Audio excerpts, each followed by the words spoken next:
Bonjour à toutes et tous et bienvenue sur Le Fil de l'Épée, un podcast consacré à l'histoire de la guerre et des conflits armés, une coproduction entre Le Collimateur et Paroles d'Histoire, un podcast associé au Rubicon, réalisé en partenariat avec le Centre des études de sécurité de l'IFRI et avec le soutien de la DGRIS du ministère des Armées. Je suis Alexandre Jublin, comme toujours en compagnie d'André Loez. Bonjour André. Bonjour Alexandre, bonjour à toutes et tous. Nous sommes ravis de vous retrouver pour un nouvel épisode de cette série de podcasts sur les conflits oubliés ou méconnus du grand public français. Et aujourd'hui, on part pour la Suisse, en compagnie de Quentin Censier. Bonjour Quentin. Bonjour. Alors les auditeurs vous connaissent, vous êtes déjà passé dans le podcast, vous animez la chaîne d'histoire militaire sur le champ. Ils savent peut-être moins que vous avez un passé suisse, qu'on évoquera peut-être, un lourd passé suisse. Obscur, tragique. Et en parlant honteux. de la Suisse, on va rappeler une réalité, c'est que, évidemment, avant d'être identifié aujourd'hui aux banques et au chocolat, la Suisse a été un pays très fortement lié aux guerres, puisqu'elle a fourni des centaines de milliers d'hommes aux combattants européens depuis le Moyen-Âge. Les gardes suisses du pape, ça n'est pas que du folklore, c'est fondamentalement le fait que le pape embauchait des mercenaires suisses, comme du reste tout le monde. C'était rude et âpre au mal. Là, c'est un peu différent, ceci dit. Il s'agit d'un affrontement intra-suisse, d'une guerre civile presque inconnue, quasi contemporaine de l'énorme explosion révolutionnaire de 1848 dans presque toute l'Europe, la guerre du Sonderbund. Et cette guerre civile, ça ressemble à une répétition générale, ou ça ressemble par certains côtés, avec juste 10 000 fois moins de morts, à la guerre civile des États-Unis, c'est-à-dire une sorte de sécession qui finit pas bien pour ceux qui ont fait sécession, vous allez peut-être nous l'expliquer pas à pas. Ouais. Je pense qu'on peut dire, c'est marrant, de temps en temps, donc depuis qu'on a lancé cette série sur les conflits oubliés, je reçois des suggestions qui sont souvent très bonnes, d'ailleurs, désolé si je n'ai pas répondu à tout le monde. Étonnamment, pour une guerre dont je n'avais jamais entendu parler et que je ne comprends toujours pas à l'heure où on enregistre ce podcast, c'est toujours assez obscur pour moi ce qui s'est passé, comment et pourquoi. On l'a pas mal réclamé, je ne sais pas si c'est des Suisses qui écoutent le podcast qui me l'ont suggéré, mais quelqu'un m'a aussi écrit en disant que même les Suisses ne savent pas ce que c'est cette guerre. Donc, faisons-la simple, qui cogne qui Qui contre qui? Alors, en deux mots. Qui cogne qui, mais qui contre qui? Il y en a qui se font plus cogner que d'autres, mais ouais. En gros, c'est 7 cantons qui ont formé ensemble le Sonderbund, qui sont des cantons plutôt tenus politiquement par une ligne conservatrice, tendance catholique, contre le reste qui, en fait, a progressivement basculé dans l'escarcelle de la branche, du camp politique qu'on appelle les radicaux, qui sont en fait des libéraux qui se sont un peu plus vénères que les libéraux et qui ont envie que la Suisse, on va dire, se modernise aussi au niveau de la Constitution. Voilà, ça c'est en un mot. Après, il faut vraiment contextualiser comment on en arrive là. On va le faire. Alors, juste si on restitue dans le langage politique de l'Europe 19e, on va dire que le camp du Sonderbund, en allemand, ça veut dire cette ligue particulière, cette ligue spécifique qu'ils ont formée. C'est le camp des conservateurs à la Metternich, chancelier d'Autriche, un peu Louis-Philippe, les gens qui veulent quand même pas trop de troubles et qui veulent pas trop que ça change. Et puis, de l'autre côté, des gens qui sont plus proches dans leur sympathie de ceux qui font, un an plus tard, la Révolution en février à Paris, c'est-à-dire plutôt le camp du mouvement. On a quand même les conservateurs contre le camp du mouvement. C'est un héritage de la Révolution française, évidemment, qui va se rejouer brutalement en Suisse en 1847. Ouais, complètement. Mais avec cette nuance dans le camp du mouvement, il y a deux courants, un peu mou et un peu dur. Et en fait, c'est le camp dur qui a pris le lead au moment de la guerre du Sonderbund. Mais du coup, il faut peut-être contextualiser, expliquer. Allons-y. Qu'est-ce que c'est que ce bordel qu'est la Suisse à ce moment-là et pourquoi se déteste-t-il tant? Alors, moi, on ne va pas parler de la haine que les Suisses se portent entre eux, c'est compliqué. Mais je pense surtout qu'on n'est pas Suisse. Je suis vraiment pour qu'on revienne au début du bordel, qu'est la Révolution française. Ou en tout cas, l'intervention de la République française dans la République helvétique, en tout cas ce qui va devenir la République helvétique. En fait, contrairement à ce qu'on peut imaginer aujourd'hui, aujourd'hui on a deux imaginaires de la Suisse neutre actuelle qui va très bien, et la Suisse un peu mercenaire des guerres d'Italie. Et en fait, entre deux, il y a une Suisse qui a du mal à exister, en fait, qui est assez complexe, avec des cantons qui n'ont pas du tout les mêmes enjeux, qui n'ont pas du tout les mêmes intérêts, et un État fédéral inexistant, quasi inexistant. Et quand la Révolution arrive, ça met une autre pièce dans le bordel, où il y a le camp du mouvement, le camp des conservateurs, qui commencent à se tirer dessus et vraiment à se battre. Les conservateurs commencent à gagner et on demande à Napoléon en 1802 d'intervenir. Et là, Napoléon intervient et on met en place ce qui s'appelle l'acte de médiation en 1803. Qui en gros est une espèce de base d'un État fédéral très léger et qui, en même temps que de mettre en place une bonne hégémonie française, met un minimum de centralité. Ça, c'est le début. Après, il y a le Congrès de Vienne qui rajoute une petite couche au truc, qui dit non, mais en fait, il y a quelques acquis, la fin du régime des patriciens, des choses comme ça, mais au fond, on veut une Europe stabilisée, contre-révolutionnaire, c'est l'Autriche qui impose son truc.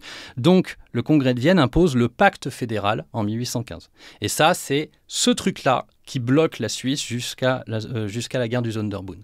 C'est un truc très contraint, qui ne peut pas évoluer. Dans une Suisse qui, justement... C'est une sorte de constitution ? Oui, c'est ça. C'est une espèce de constitution avec vraiment l'État fédéral minimal, quoi. Les tarifs douaniers ne sont pas les mêmes entre les cantons, les monnaies ne sont pas les mêmes dans les cantons. Enfin, c'est vraiment... On n'est pas du tout sur un pays moderne. C'est une constitution, sauf la dimension souveraineté de la nation que le mot constitution a acquise avec la Révolution française, la Révolution américaine. La constitution, c'est l'expression de we the people, etc. C'est plutôt un truc imposé d'en haut. C'est une constitution confédérale. Pour organiser le truc. Sachant que les cantons, il y en a 22, et il y a un peu de tout. Des catholiques, des protestants, des francophones, des germanophones, des ruraux, montagnards, des urbains. On a la Suisse de l'Ouest un peu marchande, la Suisse du Nord-Est un petit peu industrielle, qui d'ailleurs connaît à ce moment-là un peu son pic d'influence, en tout cas ça monte. Les alpages, tout ce qui est agriculture de montagne au centre et au sud, et puis l'agriculture de plaine un peu au nord et au centre.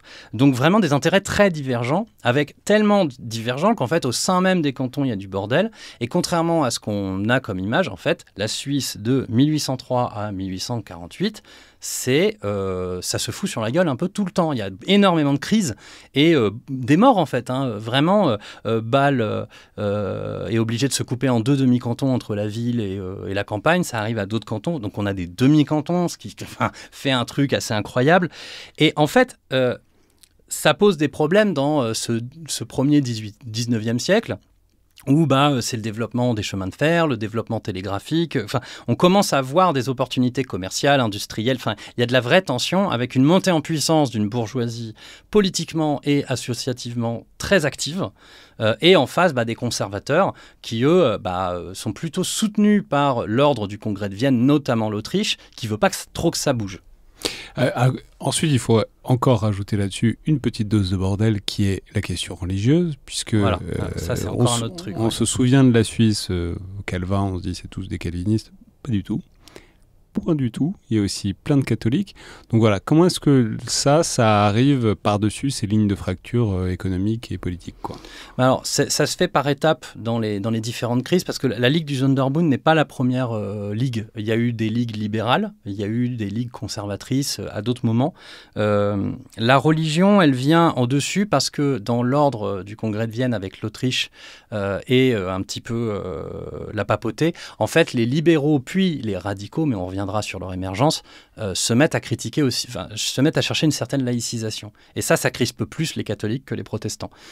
Du coup, il y a certains cantons qui vont commencer à pousser au niveau de l'État fédéral à ce qu'on rappelle les jésuites. Et ça confessionnalise un peu le conflit politique. C'est pas total, faudra pas voir dans la guerre du Sonderbund une guerre de religion, mais de fait, ça éloigne un peu les cantons protestants conservateurs des cantons catholiques conservateurs. Alors peut-être il faut bien expliquer ce que ça veut dire. Les jésuites, en fait, ils sont vus à l'époque, donc grande institution catholique, institution d'enseignement. Et en gros, ceux qui sont plus proches des idées de la Révolution française disent là où il y a les jésuites, c'est la main du pape, c'est la main de l'obscurantisme, c'est la main du conservatisme. Si on chasse les jésuites, on vivra heureux, à la façon dont un certain nombre de pays l'ont fait avant et pendant la Révolution. Et du coup, jusqu'à la dernière partie, ils n'ont pas tort. Et du coup, lorsque certains cantons disent on va rappeler les jésuites et même on va confier tout le système éducatif de tel ou tel canton aux jésuites, aux yeux des libéraux puis radicaux, c'est un chiffon rouge qu'on leur agite, quoi. C'est vraiment, en gros, c'est une provoque. Oui, et puis même chez des conservateurs protestants qui se mettent à se dire, pas trop, quoi, c'est pas ouf. Et parce qu'on est téléguidé par Rome. Les jésuites sont là, c'est parti de l'étranger, en quelque sorte. Oui, mais en fait, la Suisse, c'est à ce moment-là aussi que le nationalisme suisse se construit. Et donc, comme la Suisse, c'est considéré par l'Autriche et par l'Angleterre et la Prusse comme un espèce de clé de voûte du système d'équilibre européen, il y a énormément d'ingérences. On peut rappeler la crise de Louis-Napoléon Bonaparte, où c'est un scandale que donc la le Suisse... futur Napoléon III voilà, est en train ça. de chiller Pépouze en Suisse. C'est un scandale du point de vue de la France que la Suisse l'accueille, et donc l'Angleterre intervient un peu. C'est la France de la Restauration, et donc se dire, ce mec-là, il est dangereux. Comme quoi, ils avaient un peu du nez quand même, hein, les royalistes. Et du coup, les Britanniques interviennent, et c'est vécu comme un truc extrêmement humiliant, en fait, par pas mal de cantons suisses. Et du coup, bon, je passe les détails parce que juste les Britanniques interviennent, on va dire, Louis-Napoléon Bonaparte, pour éviter globalement une invasion de la Suisse par la France de la Restauration, par la monarchie de Juillet à l'époque, va se réfugier en Angleterre, parce que là, il est sûr que les Français ne viendront pas le chercher. C'est ça. Et puis en même temps, ça calme un peu le jeu. En fait, la Grande-Bretagne et la Prusse veulent que tout le monde se calme. L'Autriche, elle a une action un peu plus invasive dans la Suisse parce qu'elle surveille les mouvements révolutionnaires, les idées politiques, parce que la Suisse sert aussi comme ces espaces un peu liminaires de zones pour se cacher des révolutionnaires d'Europe. Et ça va aider. 1830, 1848, on a plein de gens qui sont passés par la Suisse. Alors, il y a une étape préliminaire au déclenchement de la guerre du Sonderbund, c'est là où ça commence à chauffer, c'est à Lucerne en 1844-45. Ouais.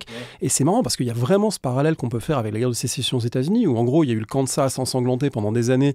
Et localement, d'abord, ça chauffe entre un camp et l'autre avant que ça s'étende à l'échelle fédérale. On pourrait dire qu'en Suisse, c'est un peu pareil. Il y a des gens qui prennent les armes au nom déjà de ces idéologies politiques opposées à Lucerne. Alors, est-ce que vous pouvez nous dire un petit peu quelle est cette situation ? En fait, ça commence un peu avant. C'est-à-dire que dès la Révolution française de 1830, les libéraux en profitent un peu pour prendre le pouvoir, sauf qu'ils sont trop mous. Et c'est là que les radicaux commencent à gagner du terrain, parce qu'eux, ils ont un programme politique beaucoup plus ferme, de la fin du pacte fédéral pour mettre en place une constitution avec un État un petit peu qui rassemble tout, qui dirige les tarifs douaniers, qui crée une monnaie, qui gère les chemins de fer, les télégraphes, enfin vraiment qui modernise en fait. Voilà. Démocratisation. Et démocratisation avec le suffrage universel masculin. Enfin, il y a un vrai programme. Et laïcisation, toujours les jésuites. Il y a un vrai programme. Et donc cela commence à s'imposer. Mais du coup, entre 1830 et 1847, il y a une espèce de jeu de lumière entre les cantons de une révolte place les libéraux ou les radicaux à la tête d'un canton conservateur, un coup d'État place des conservateurs à la tête d'un canton radical. Ça fait des allers-retours de partout.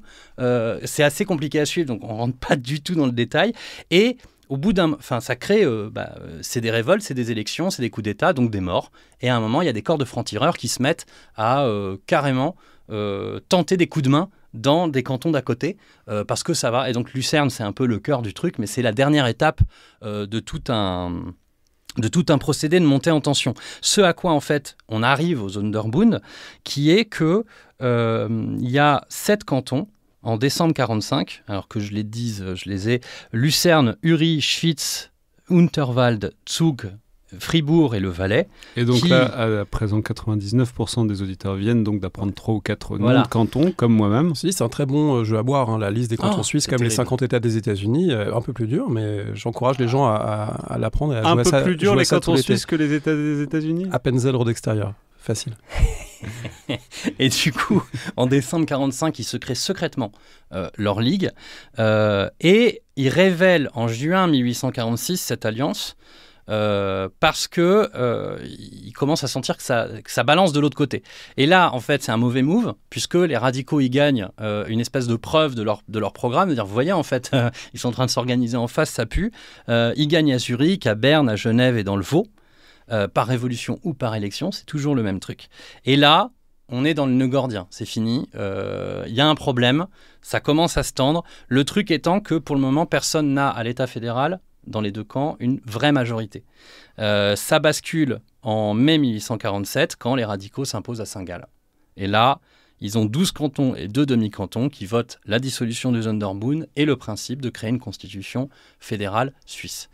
Alors ceci dit, c'est là où c'est assez habile aussi de leur part, c'est-à-dire qu'ils utilisent les institutions existantes, même imparfaites, pour dire, bon, votre petite affaire de faire votre gang de conservateurs catholiques dans votre coin pour mettre en difficulté le projet national suisse qu'on essaie de défendre et brider cette démocratisation qu'on souhaite, il faut arrêter. Mais ils ne tirent pas le premier coup de feu. C'est encore une décision à l'échelle politique. On dissout le Sonderbund, on comprend bien que ça ne va pas leur plaire, mais on ne prend pas l'initiative de prendre les armes, et du coup, ça veut dire qu'ils gardent quand même une forme de légitimité aux yeux, y compris de gens Parce qu'il y a des gens qui sont neutres dans tout ça. Il y a des gens qui regardent ça un peu désolés, des conservateurs protestants qui se disent, bon, bah, finalement, on n'est ni des radicaux francophiles, républicains, le couteau entre les dents, ni catholiques tournés vers Rome. Est-ce qu'on ne peut pas vivre tranquillement sans tomber aux extrêmes ? À ce jeu-là, les radicaux sont particulièrement dans la réelle politique. Vraiment, ils attendent d'avoir la majorité avant de lancer la crise.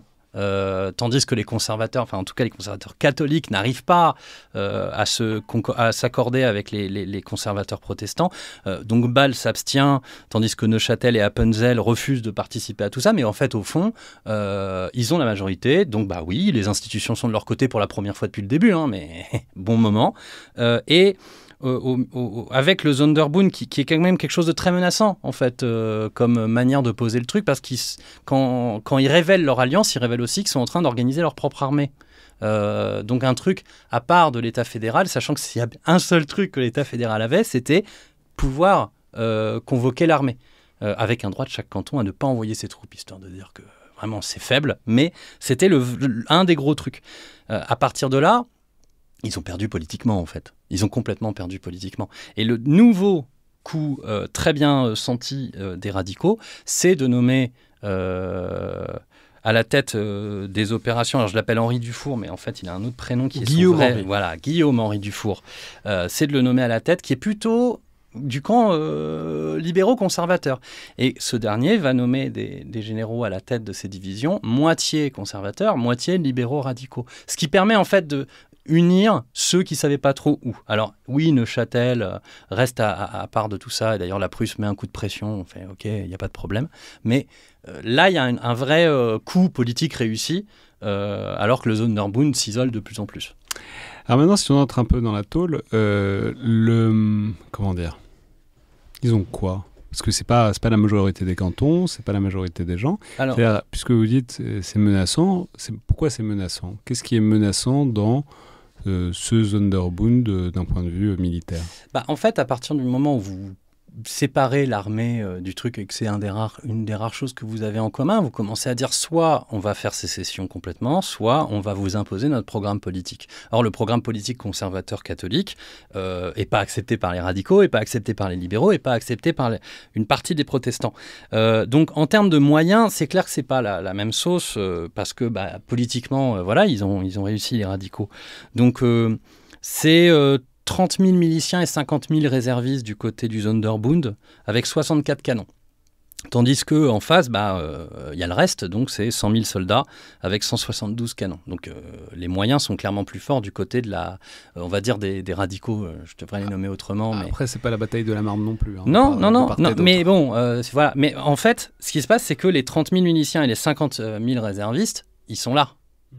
Et si on lève pas l'armée, et si on décrète pas que, on va se faire manger. Donc il y a cette tension un peu qui commence à monter très fort, avec en fait une opération du Sonderbund qui décide d'y aller, quoi. Oui, c'est eux qui tirent le premier coup de feu, c'est quand même important.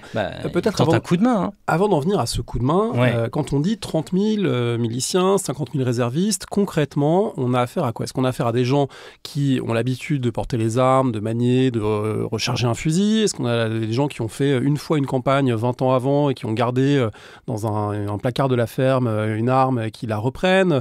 À quoi ça ressemble, cette armée du Sonderbund ? Est-ce que ça ressemble à une véritable armée ? Ou est-ce que c'est quand même un peu bricolé entre 7 cantons assez hétérogènes ? Le Sonderbund, c'est un peu bricolé. Je vais essayer d'exposer. J'ai pas énormément de trucs, mais l'idée... on va dire au passage que c'est pas le conflit un peu moins étudié que la Deuxième Guerre mondiale en termes historiographiques. Entre la médiation de Napoléon, la restauration et la régénération à la fondation de l'État fédéral, il y a 3 organisations militaires qui sont mises en place, 1804, 1817 et 1841. Donc nous, on est dans l'organisation de 1841, mais au fond, c'est un peu la même chose. Chaque canton doit une contribution à l'armée fédérale, mais a toujours le droit de la refuser. Histoire de... D'ailleurs, le Sonderbund, c'est la dernière occasion pour ces cantons de le faire. Et il y en a qui le font.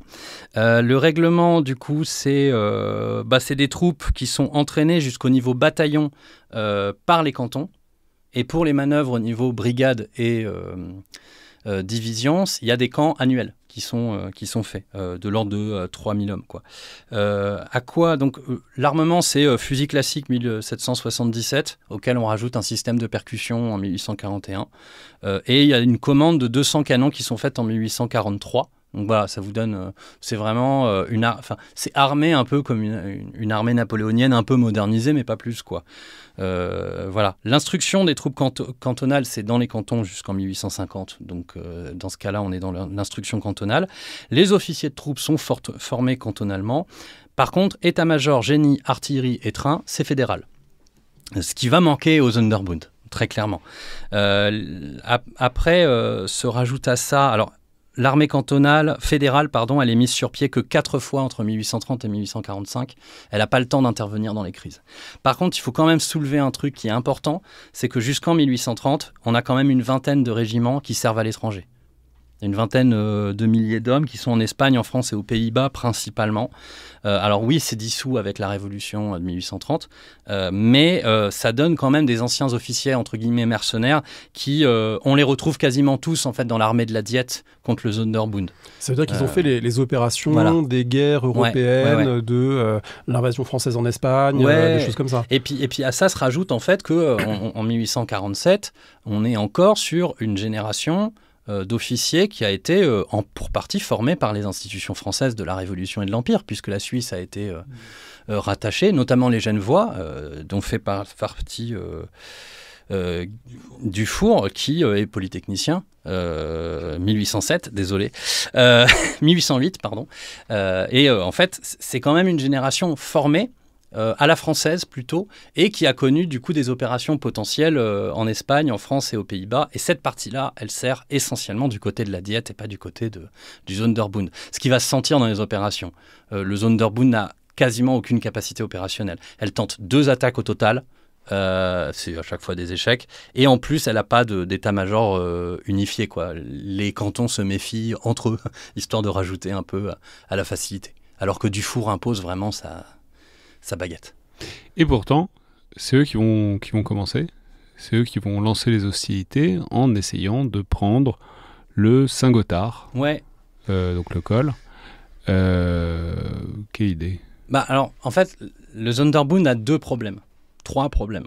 Bon, 4 problèmes. Bon, plein de problèmes. Mais elle a 2 problèmes géographiques importants. Le premier, c'est que, à part le Valais, elle ne touche pas la frontière extérieure.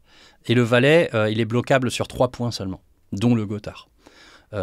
Donc si on bloque le Valais, le Sonderbund n'a pas accès aux livraisons d'armes potentielles de l'Autriche et de la France. Donc déjà, rappelons que c'est un pays de montagne, donc c'est quand même un peu facile à bloquer. C'est un peu compliqué. Ça, c'est le premier problème qui motive cette opération sur le Gothard.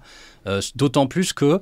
le Gothard, pour ceux qui n'ont pas une carte sous les yeux, mais il faudrait avoir une carte sous les yeux, c'est frontière sud de la Suisse en plein milieu. Voilà. Globalement, c'est ce qui fait la liaison à l'époque entre le Tessin et le Valais. D'autant plus que le camp fédéral a réussi à intercepter 2-3 livraisons, notamment dans le Tessin, qui viennent d'Italie et d'Autriche. Et donc, prendre le Gothard, c'est se mettre à portée de là où on a mis les fusils qui étaient prévus pour eux. Donc, il y a une tentative d'aller récupérer ce matos en faisant ça. Voilà. Le deuxième problème géographique qu'ils ont, c'est qu'ils sont coupés en 3, entre le Valais, coupable facilement, Fribourg et les autres. Donc, en fait... si on veut y aller, faut y aller quoi. On n'a pas le temps de tergiverser, sachant que, étonnamment, le camp du Sonderbund est assez confiant. Ils y croient, c'est pas du tout le baroud d'honneur dans leur tête. Oui, alors est-ce qu'ils y croient parce qu'ils se disent en face c'est une coalition hétéroclite, des protestants, mais aussi des libéraux, des radicaux, ça va pas tenir dans la durée, ils auront peur, ils vont se désunir. Est-ce qu'ils y croient aussi parce qu'ils pensent qu'ils peuvent compter sur les puissances conservatrices? Parce qu'après tout, c'est vrai que à peu près partout en Europe où ça a pété, il y a eu une intervention autrichienne. L'Italie des années 1820 s'en est remplie. Donc ils se disent, finalement, on peut peut-être compter sur le gros bâton du gendarme autrichien pour nous défendre et faire la paix et assurer qu'en face, ça ne tienne pas. Moi, franchement, je ne saurais pas dire, vu ce que j'ai pu lire. En fait, le truc, c'est qu'on a surtout le point de vue de Dufour dans les opérations là-dessus. Ce qu'on voit, c'est que les militaires à la tête de l'état-major du Sonderbund ne sont pas d'accord entre eux. C'est très discordant à leur tête. Du coup, tant que ça n'a pas commencé, les puissances ne savent pas trop quoi faire, sachant que dans le jeu, il y a la Prusse qui n'ose pas bouger, enfin, qui met la pression pour défendre Neuchâtel parce que le roi de Prusse est prince de Neuchâtel, donc on touche pas à Neuchâtel, ce que la Diète accepte parfaitement. De toute façon, pas que ça à faire. Neuchâtel touche à rien, personne voilà, touche à Neuchâtel. C'est ça, personne ne bouge. L'Autriche qui est chaude comme la braise, mais qui doit un peu quand même faire accepter ça, parce qu'on est en 1847, on ne sait pas encore que ça va péter. Et on a la Grande-Bretagne qui, elle, est vraiment temporisatrice. Elle passe son temps à dire non, on se calme, tranquille, ça va, laissons-les gérer leur truc. Et en fait, cette temporisation, elle a l'air assez importante pour empêcher en tout cas toute intervention extérieure le temps d'eux. Or, la guerre du Sonderbund, c'est moins d'un mois. Le temps d'eux, ça a été assez rapide, quoi. Ça joue. Moins d'un mois, ce mois c'est le mois de novembre 1847, c'est pas anodin non plus parce que sur des théâtres d'opération qui peuvent être montagneux, plus on attend, plus ça va être compliqué. Donc Dufour, côté Diète fédérale, libéraux radicaux, avait intérêt à aller vite et pour aller vite, il a séparé les problèmes, on va dire un problème après l'autre.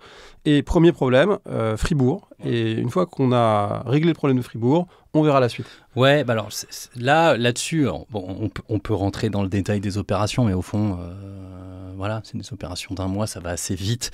Fribourg, c'est quoi ? Il met même pas une semaine à faire tomber le truc. Je pense que ce qu'il faut plus souligner pour essayer de comprendre comment Dufour et l'armée fédérale obtiennent ce qu'elles veulent, c'est qu'il y a une particulière attention portée à la limitation de la violence. Dufour ne veut pas l'intervention extérieure, ne veut pas tuer d'autres Suisses, c'est une guerre civile dans sa tête, et les Sonderbundiens sont des Suisses, et pose des conditions très claires et très nettes de reddition à chaque fois.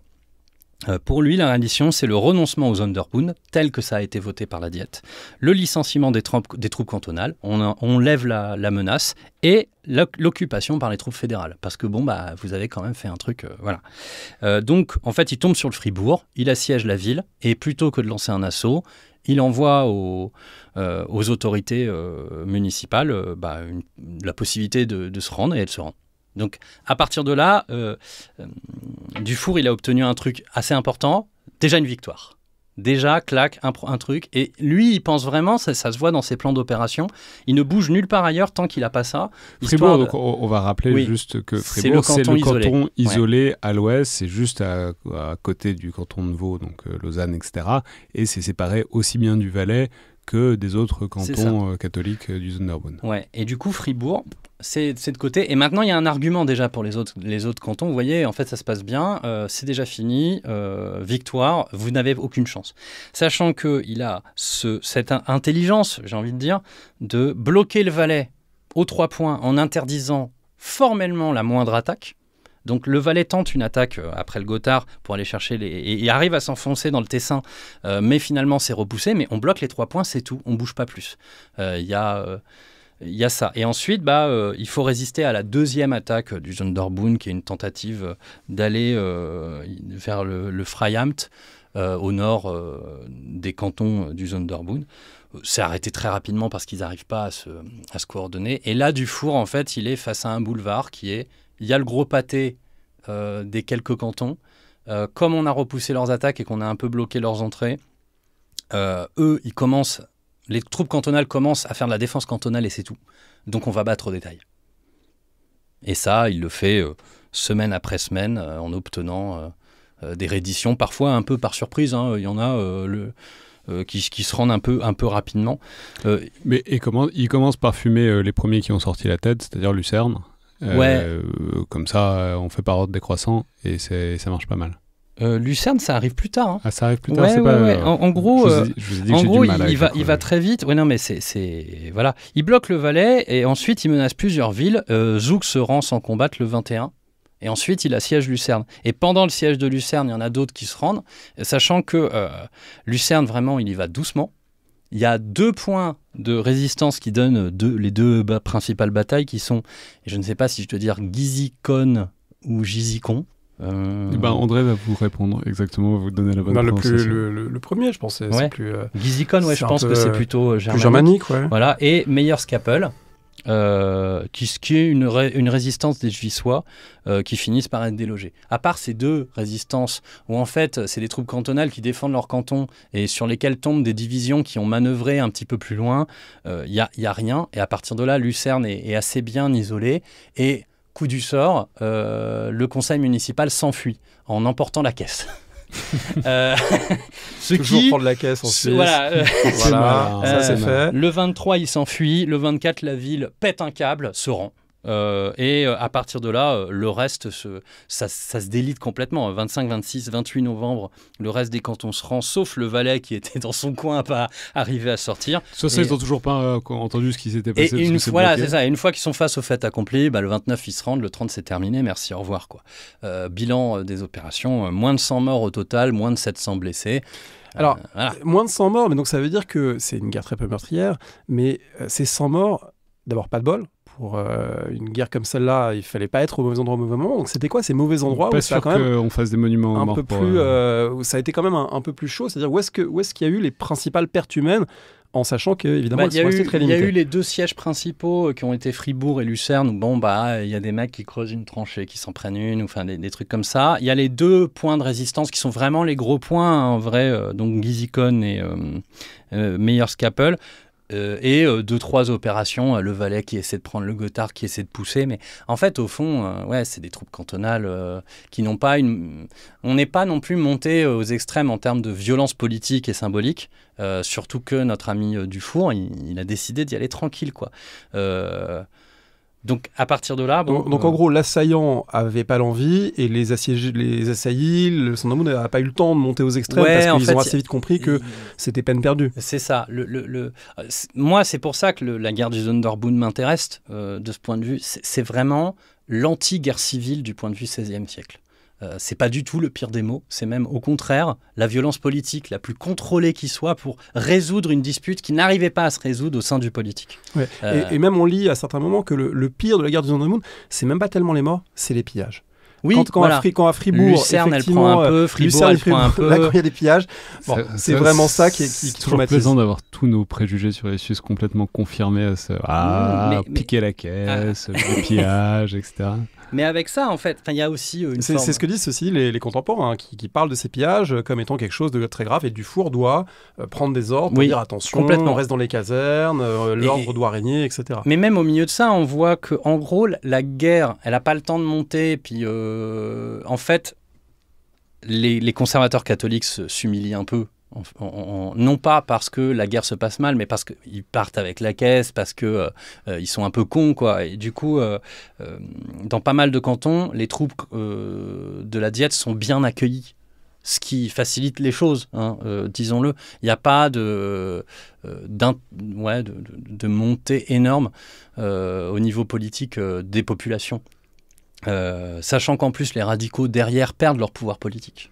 Ce qui permet en fait de faire une espèce de truc bizarre en gagnant, ils s'en vont, et puis c'est les libéraux qui disent, voyez, nous on est le centre, tout va bien, ça va mieux. Et vas-y, et on traite bien les cantons vaincus. Ils sont occupés, ils doivent dissoudre leurs troupes, mais en fait... Chasser les jésuites. Chasser les jésuites, oui, ça c'est imposé. Les seuls vrais vaincus de l'histoire, en fait, ce sont les jésuites qui ont été chassés. Si c'est pas monté aux extrêmes, c'est peut-être aussi parce qu'il n'y a pas eu le temps d'avoir une intervention extérieure. C'est-à-dire que le fait qu'il n'y ait pas des Cosaques qui arrivent en Suisse, ça a sans doute aussi aidé à ce qu'il n'y ait pas des exactions plus graves, etc. Oui. Et il avait quand même plus ou moins prévu. C'est-à-dire que c'est aussi la configuration de 1848 qui a fait que c'est resté complètement suisse, cette histoire, parce que Louis-Philippe et les autres n'allaient pas forcément accepter ce statu quo. Il y a quelque chose de fascinant à voir que en gérant leur affaire rapidement, et avec un Dufour qui insiste vraiment sur on traite bien les prisonniers, enfin vraiment on se bat avec des Suisses, et en fait finalement c'est toutes les crises qui précèdent le Sonderbund font plus de morts que la guerre du Sonderbund, ce qui est quand même frappant, au total, mais comme on garde ça calme et que la Diète contrôle les frontières, l'intervention devient compliquée. Or, février 1848, Donc, Voilà. on a d'autres problèmes. Et je pense que ça, moi, je trouve que typiquement, c'est quelque chose qui m'a manqué quand j'ai essayé de lire dessus tout ça. C'est au fond, c'est quoi l'influence de la guerre du Sonderbund et des libéraux et des radicaux suisses sur ce qui se passe en 1848, quoi. Parce que ça fait sauter le verrou du Congrès de Vienne. La Suisse change complètement. Et c'est important. Et elle a même, du coup, le temps, au milieu de toutes les révolutions, elle a déjà résolu sa petite affaire et elle travaille sur sa constitution. Et en 1848, c'est la constitution fédérale qui est truc extrêmement important dans l'histoire de la construction nationale suisse, quoi.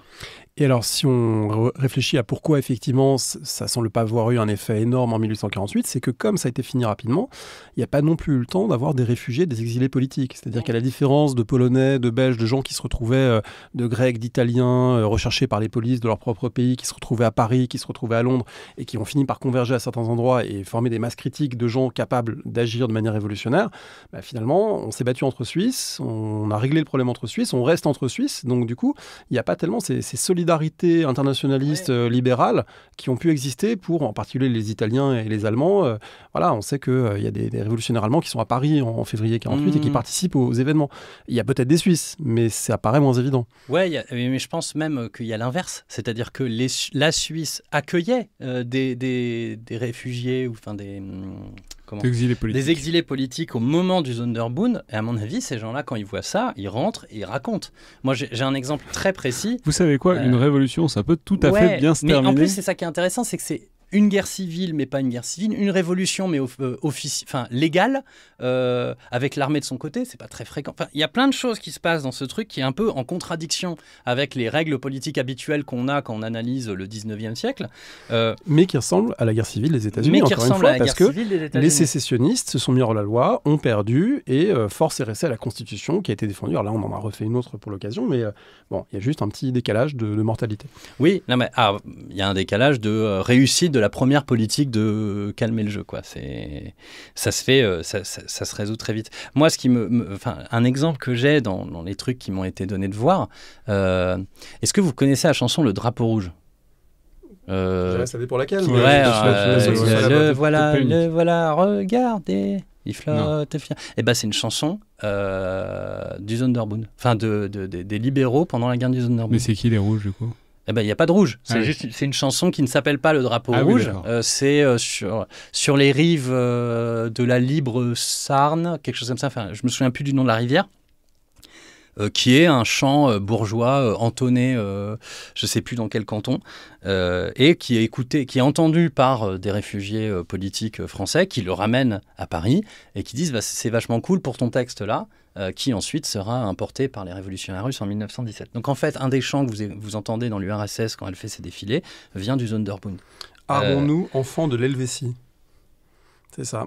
Les bords de la Libre Sarine, Armons-nous, enfants de l'Helvétie, du compositeur suisse Jacques Vogt. Et donc ça montre deux choses. Bon, déjà qu'il y a une influence, mais ensuite que la guerre du Sonderbund et derrière la réussite politique de la Constitution sont des événements fondateurs de l'identité nationale suisse sans remettre en cause les identités cantonales, qui est quand même un truc pas aisé à réussir. Moi, je pense que les Suisses devraient un peu plus célébrer ce truc-là. Hein. C'est quand même assez fascinant à observer. C'est donc une réponse à peut-on réussir une guerre civile? Franchement, oui. elle est assez fascinante pour ça, quoi. Alors, ils ont quand même voulu juger certains chefs du Sonderbund qui sont partis en exil. Et bon, là aussi, on a fini par se réconcilier. Il y a quand Parce qu'ils avaient pris la caisse, André. C'est sensible. Est-ce que c'est les mêmes? Il y a pas eu il y a eu des petites velléités, on dirait aujourd'hui d'épuration, voilà, de tribunaux pour mettre en accusation ces gens qui avaient rompu le pacte fédéral. Et finalement, ça a été vite amnistié aussi. Toujours, mais en fait, c'est à l'image du reste. Les échelles sont tellement plus faibles et tellement... ça s'est bien passé. C'est étonnant de voir à quel point ça s'est bien passé. On a vraiment un truc avant, on avait des cantons qui formaient une espèce d'alliance, et ce depuis les 3 cantons des origines. Et là, on est sur une constitution qui est approuvée par tous les cantons, avec le suffrage universel masculin. Hein, c'est le premier cas en Europe à ce moment-là, quand même très fort. La possibilité de réviser la Constitution, parce que c'était aussi un point qui bloquait beaucoup avec l'État fédéral précédent, c'est que c'était hyper rigide. On ne pouvait pas bouger le truc. là, il prévoit déjà. Donc c'est une expérience aussi démocratique qui se dessine à travers ce truc et qui débloque les tarifs douaniers, les chemins de fer, les télégraphes, donc qui débloque, je vais mettre entre gros guillemets, la révolution industrielle suisse.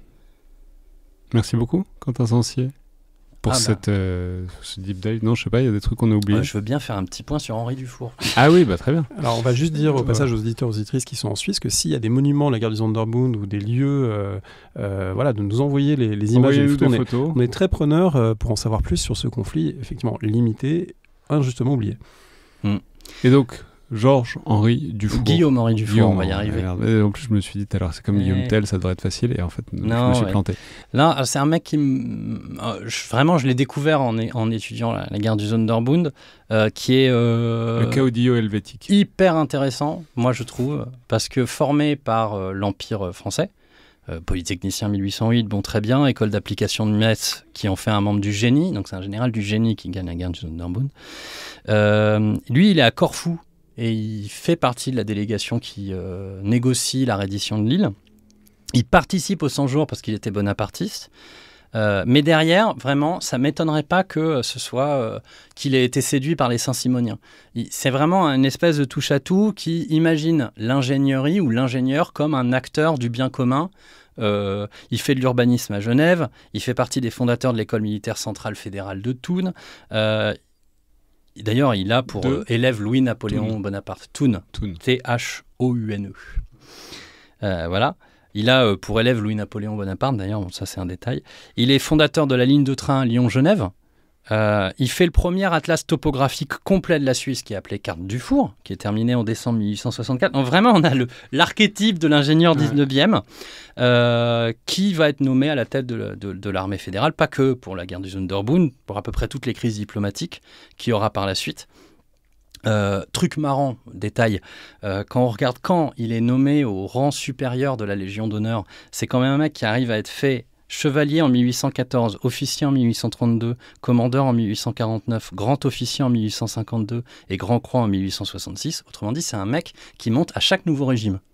Qui est quand même je ne sais pas comment il fait pour s'acoquiner tout le monde, mais il le fait. Et le dernier point, on l'oublie un peu souvent, mais il n'y a pas que Henri Dunant qui a fondé la Croix-Rouge. Guillaume-Henri Dufour fait partie des cofondateurs avec Gustave Moignet, Louis Appia et Théodore Monnoir. Donc c'est aussi quelqu'un qui était assez interloqué par ces questions et parmi, on va dire, les mythes, on dit souvent Solferino, Dunant qui voit ça, qui écrit un livre, tout ça. Durant le siège de Lucerne, il est raconté qu'il y avait des voitures qui étaient organisées depuis Zurich pour récupérer les blessés et s'en occuper. Et visiblement, Dufour aurait été frappé par cette image, ce qui aurait joué dans ensuite le fait qu'il rallie Dunant sur la question de la Croix-Rouge.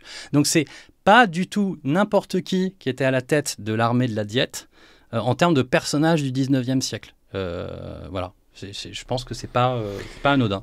Les caudillos helvétiques sont manifestement de bonne qualité, humains, et ça fait pas de catastrophe en aval. Ouais, moi j'engage tout le monde à aller lire la Constitution de 1848 en Suisse, elle est très intéressante. On apprend notamment article 19 que l'armée fédérale est formée A de l'élite, B de la réserve, et l'élite c'est 3 hommes sur 100 de chaque canton. Et donc ils ont quand même, il y a plein de dispositions comme ça.